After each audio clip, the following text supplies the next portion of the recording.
With over 560 miles of New York City shoreline to protect, the FDNY responds to over 300 water rescue emergencies each year.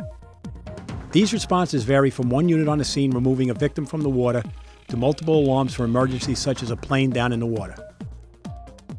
The multiple alarm emergencies also involve multiple agencies, including Police Department, EMS, and the Coast Guard. All units must conduct drills in quarters and at locations within their response areas to become proficient with their gear and familiar with their responsibilities at a water rescue. The FDNY has the following resources to deal with water rescue emergencies: 71 ice and cold water rescue units, 12 surf rescue companies, 7 squad companies trained in ice and cold water rescue, 5 rescue companies scuba trained, 3 marine companies, 3 additional marine company boats available May through October. Water safety kits have been issued to all companies that are not online for ice and cold water rescue and all battalions. This video will cover water rescue emergency equipment, responding units, communications, water rescue emergency unit operations, victim rescue, removal, and treatment. Water rescue emergency equipment. The following equipment has been issued to all ice and cold water rescue units: Stearns cold water rescue suit with quick release harness, water rescue Kermantle tether rope, personal flotation devices, Stokes basket with lifting bridle, torpedo, mask fins and snorkels, helmets and lights, portable ladder. The following equipment is included in the water safety kits: 2 personal flotation devices, yellow inflatable hose fittings, 2 spanners, throw rope in a bag, life ring with a throw rope attached to it. It is extremely important that all units are familiar with their equipment and be proficient in its usage. Responding units. As with any FDNY response, a water rescue emergency begins with the receipt of the alarm.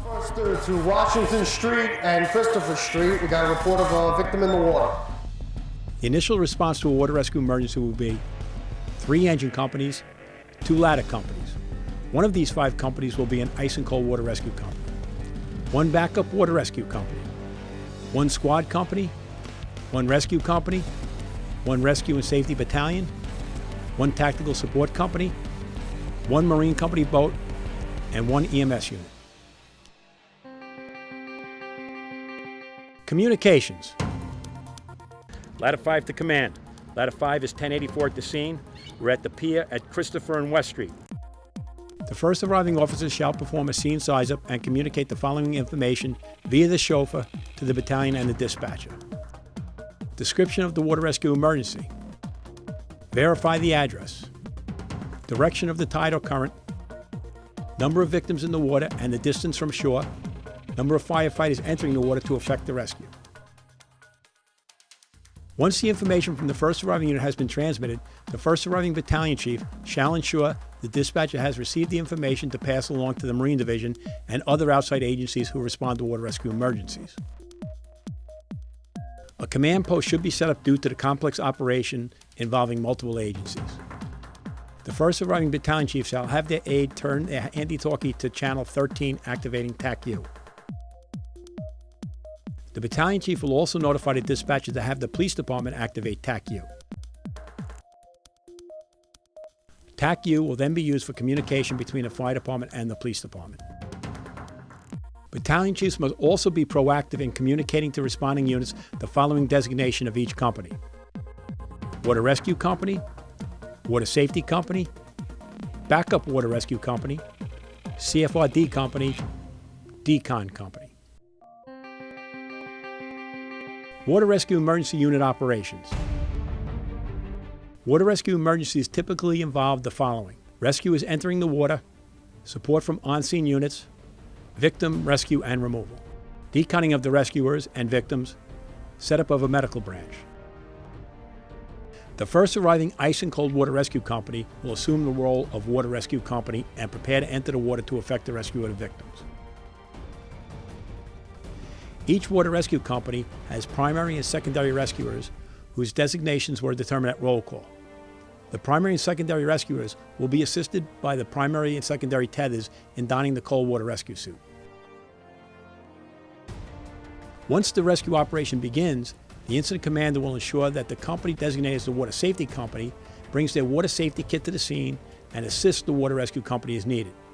The incident commander must also establish a technique for victim rescue and removal. This task will be assigned to the backup water rescue company. 10% of rescuers at water rescue emergencies become victims themselves. The number one cause of a rescuer drowning is not wearing a personal flotation device. The Stearns Cold Water Rescue Suit is a personal flotation device. The number two cause of rescuers becoming victims at water rescue emergencies is the tether line being caught up on an object. The quick release harness provides the rescuer a way to free himself if the tether line gets held up. The primary rescuer will pull the red handle of the quick release, freeing himself from entanglement.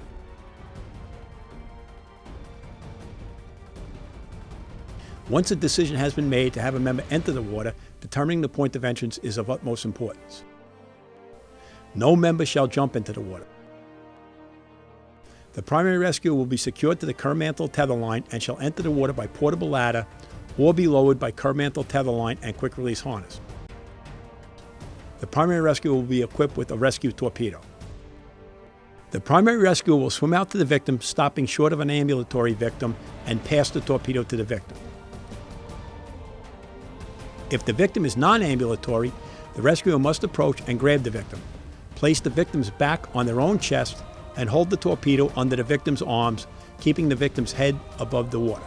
When the rescuer is ready to be hauled in, he will place one hand on his head, signaling the tether firefighter to start hauling the tether line.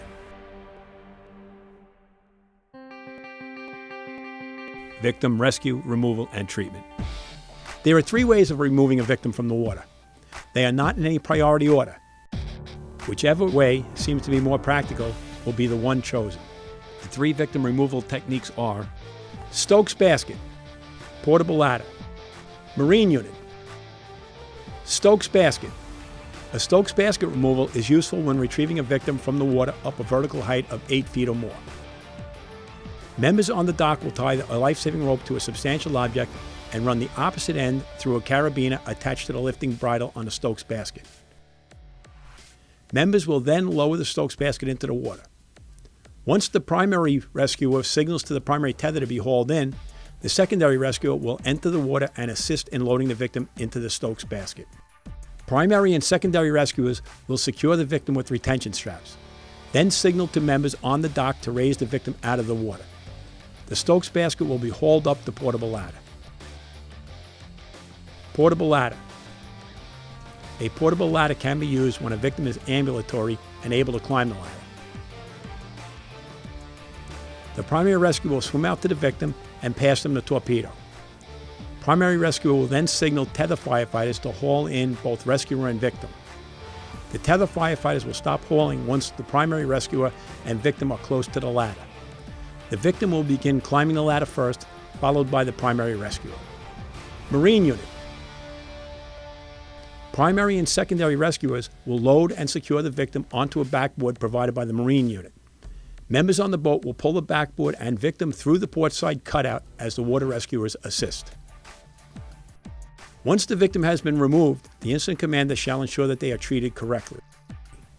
A company should be assigned as a CFRD company to be assured the victim is treated following CFRD protocols.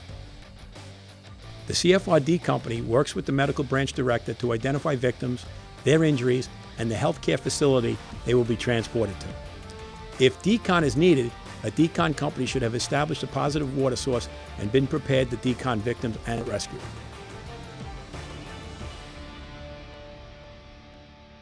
All water rescue operations can be dangerous. Nationally, 10% of rescuers become victims. With all 5 boroughs in New York City having shoreline, any unit can find themselves operating at a water rescue emergency. In order to operate safely at these emergencies, all units must conduct drills in quarters and at locations within their response areas to become proficient with their gear and familiar with their responsibilities at a water rescue emergency.